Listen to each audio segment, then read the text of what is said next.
Susanna's just done hers. So have you. It's there. We'll read it later, shall we? Yeah, around 10 to 9 we're going to be hearing. That'll keep them watching. It's the beginning of a thriller.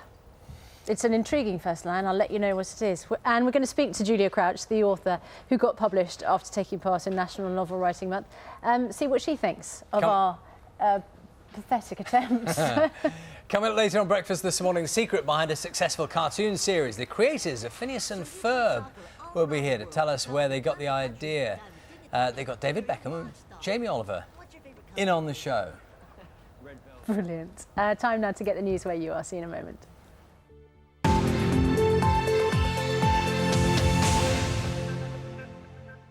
Good morning from Midlands Today at Breakfast. I'm Katie Rowlett.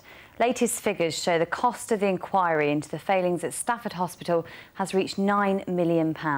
It's been running for 11 months and is due to finish hearing evidence today. So far, it's heard from 179 witnesses, including some of the most influential people in the NHS. The findings of the inquiry are expected after April next year. And you can hear from the campaign leader for the inquiry on BBC Radio Stoke's breakfast show just before 8:15 this morning. Postal deliveries to parts of Coventry and Kenilworth could be disrupted until Monday, following a serious fire in the city. 2 superstores were destroyed by the blaze at the Orchard Retail Park. Thick smoke forced postal workers to be evacuated from a nearby sorting office. The cause is being investigated. It's now believed that tens of thousands of fish have been killed in a stretch of canal that's been polluted in Wolverhampton. Chemicals, including detergents and oils, poured into the old mainline canal following a fire last week, which destroyed 2 warehouses nearby.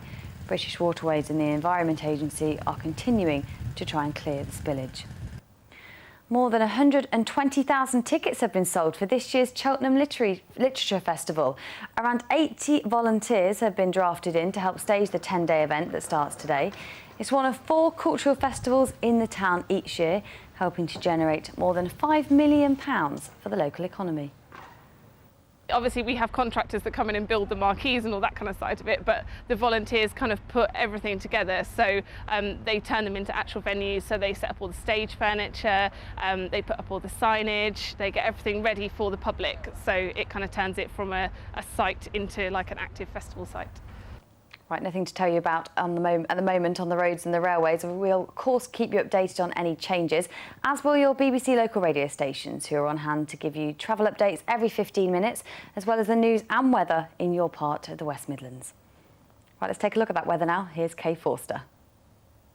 Hello there, good morning. Well, some of us escaped the showers yesterday. There will be a few of them milling about for today, but I think we'll all see some rain at some point through this weekend. We've got weather fronts catching up with us once again. Not a washout, but there will be some rain around this weekend. And yes, cloudy and breezy is pretty much the name of the game. Now, this morning, the winds are actually a little bit lighter for us. They're still coming in from that northwesterly direction, so still putting a nip to the air and bringing in a few showers as well as the day progresses. But still some decent spells of sunshine once again in between these showers, but not warming things up much at all. Temperatures struggling to 14 or 15 degrees.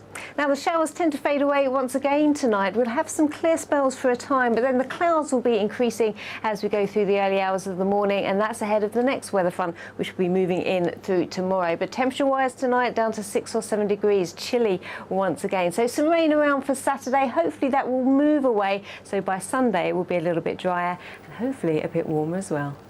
Oh, a far cry from last week's sunshine, isn't it? That's all from me for now. I'll be back with your next update in half an hour. Have a good day, won't you? Bye-bye. Good morning. This is Breakfast with Charlie Stayt and Susanna Reid. 10 years ago today, Britain and the US went to war in Afghanistan. Thousands of civilians and soldiers have lost their lives. We're asking, what next for the conflict?